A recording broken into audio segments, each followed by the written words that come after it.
किसी भी व्यक्ति के जीवन में विवाह का बहुत बड़ा महत्व है।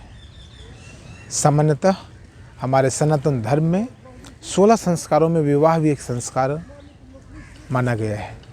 और किसी भी व्यक्ति के जीवन में, किसी स्त्री के जीवन में, किसी पुरुष के जीवन में एक साथी का, एक मित्र का होना बहुत अनिवार्य स्थिति होती है। इसके पीछे बहुत गहरे गहरे कारण हैं, लेकिन उन गहरे कारणों की हम भी चर्चा करेंगे।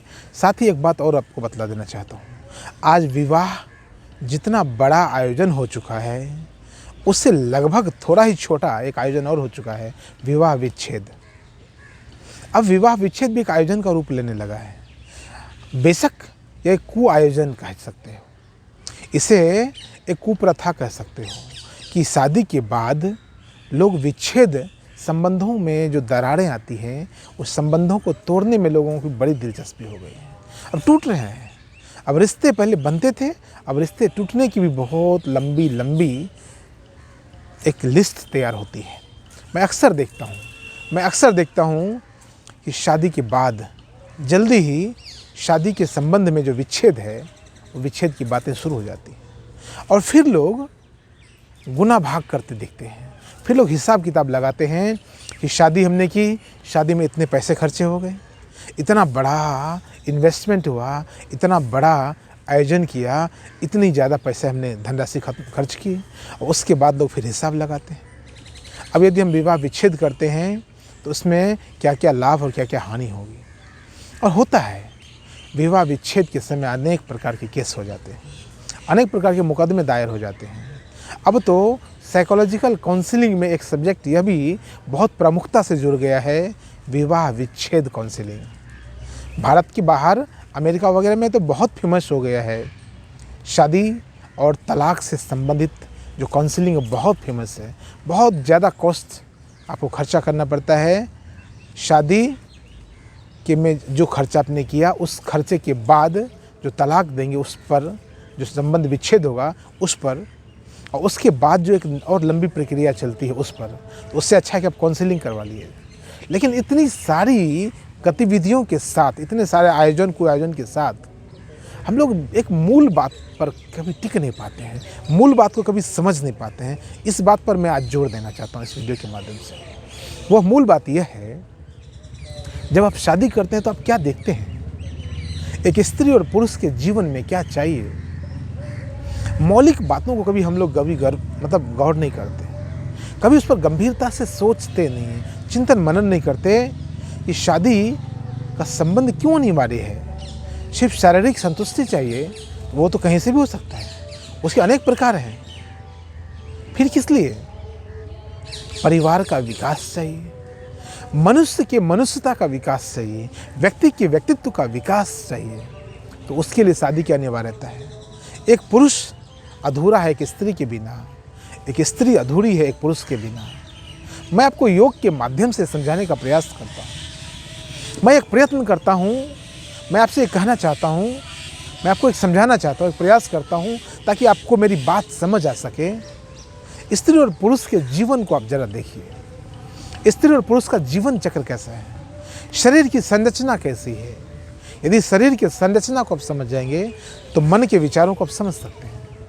अभी स्त्री और पुरुष के शरीर के ढांचे को हम समझ नहीं पाए। अधिकतर लोग, कभी आपने गौर किया है, मैं आपसे 2-3 सवाल पूछूं, कभी आपने गौर किया है कि स्त्री के शरीर में जो स्तन है वो उभड़े क्यों होते हैं?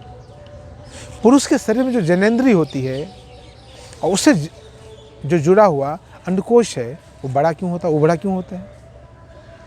कभी गौर किया आपने? मैं एक तीसरा सवाल भी आपसे पूछता हूँ, तो आपने गौर किया है भगवान बुद्ध के सिर के ऊपर जो चोटी है बंधी होती, क्यों बंधी हुई? वो सिर्फ दिखावा नहीं है, वो कुछ उभरे हुए जगह है, वो उभरे हुए शरीर के हिस्से कुछ बतलाते हैं, वो कुछ बतलाने का प्रयास है। वो ऊर्जा की अधिकता है। स्त्री के शरीर में जो स्तन है वो ऊर्जा की अधिकता है। एक खास उम्र पर ऊर्जा अधिक होती है शरीर में, तब स्तन बढ़ने लग जाते हैं, तब शरीर का विकास होने लगता है, तब शरीर का विकास होता है, तब शरीर की ऊर्जा का विकास होता है, तब शरीर के विकास के साथ, उसके ऊर्जा के विकास के साथ शरीर की चेतना का भी विकास होने लगता है।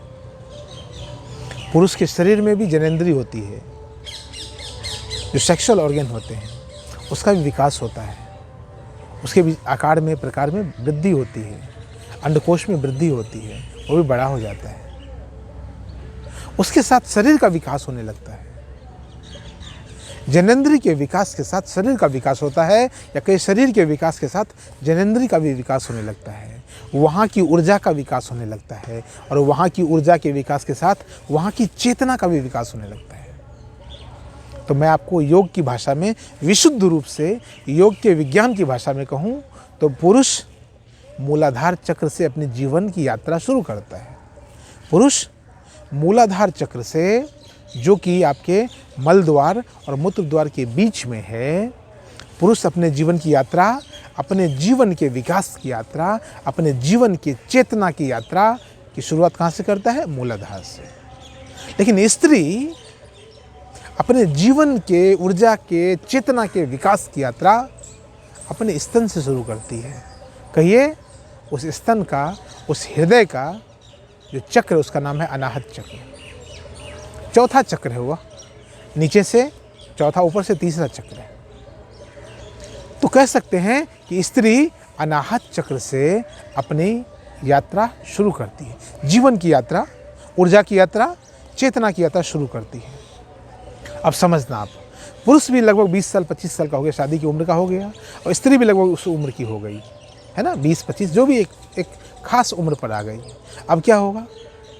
पुरुष के शरीर में तीव्रता ज़्यादा होगी, पुरुष के शरीर में ऊर्जा बहुत ज़्यादा होगा, लेकिन स्त्री के शरीर में चेतना बहुत ज़्यादा होगी।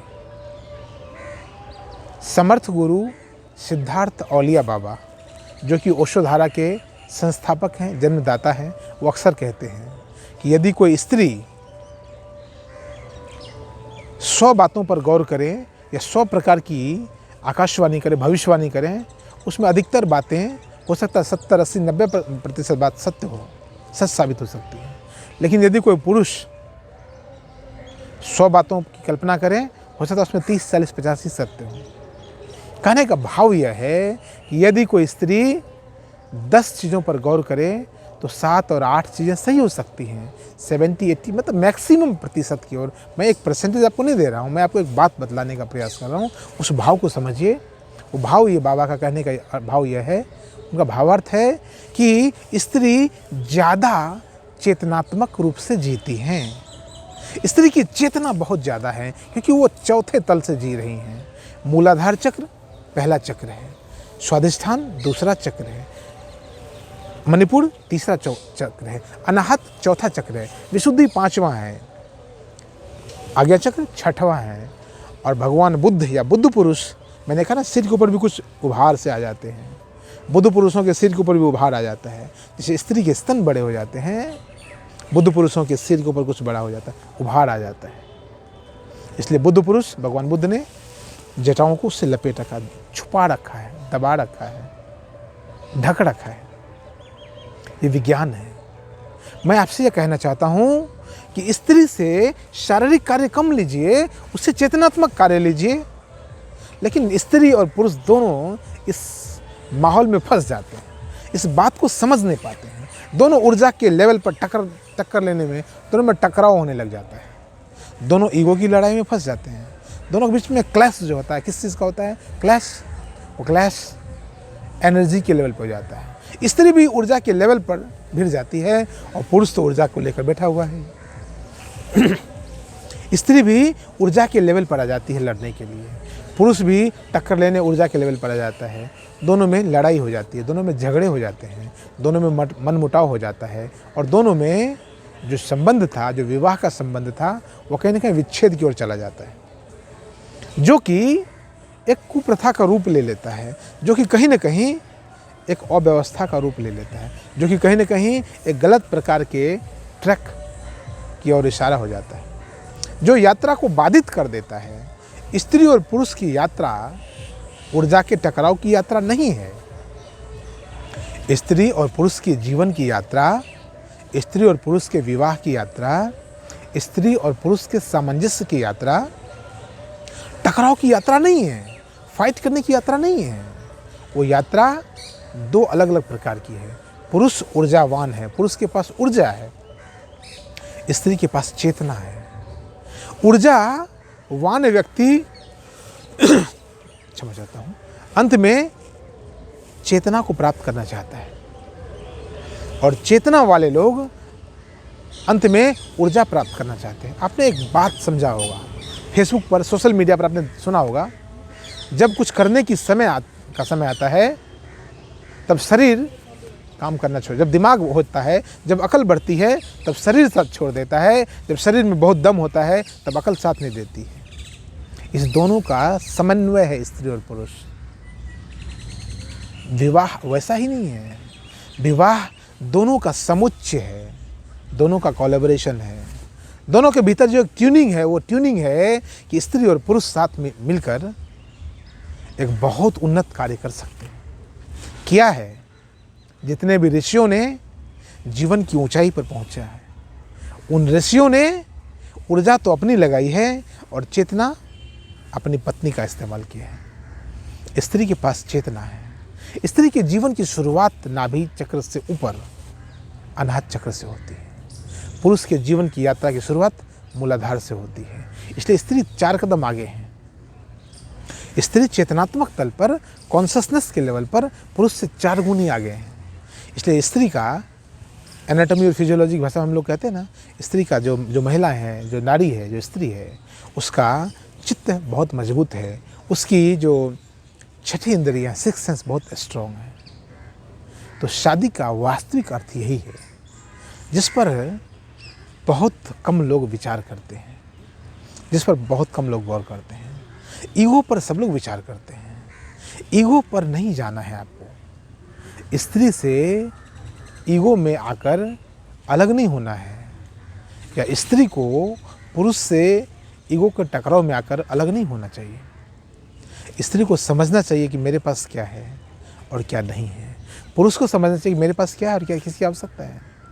पुरुष की ऊर्जा और स्त्री की चेतना यदि मिल जाए, एक स्वस्थ परिवार का जन्म हो सकता है, एक स्वस्थ समाज का जन्म हो सकता है, एक बहुत समृद्ध व्यक्तित्व का जन्म हो सकता है, एक वैसे परिवार, एक वैसे पति और पत्नी का जन्म हो सकता है जिससे समाज को प्रेरणा मिल सकती है। इसलिए अक्सर आप सुनते हैं कि किसी स्त्री के विकास के पीछे उसके पति का, उसके एक पुरुष का हाथ है। या अक्सर सुनने में आता होगा इसका उल्लट, कि पुरुष के जीवन की यात्रा में, पुरुष की सफलता के पीछे किसी न किसी स्त्री का हाथ होता है। मैं कहना चाहता हूँ, ऊर्जा के पीछे कॉन्शसनेस का हाथ होता है और कॉन्शसनेस के पीछे ऊर्जा का हाथ होता है। यही बात है। शब्दों का अंतर है और कुछ अंतर नहीं। मौलिक कोई भेद नहीं है, शब्दों का अंतर है। आप समझिए इस बात को और इस पर विचार कीजिए। आपका जीवन, आपका वैवाहिक जीवन सुंदर हो जाएगा। आपका वैवाहिक जीवन बहुत उन्नत हो जाएगा। आपका वैवाहिक जीवन समाज में बाकी लोगों के लिए प्रेरणा का केंद्र बन जाएगा। बहुत बहुत धन्यवाद।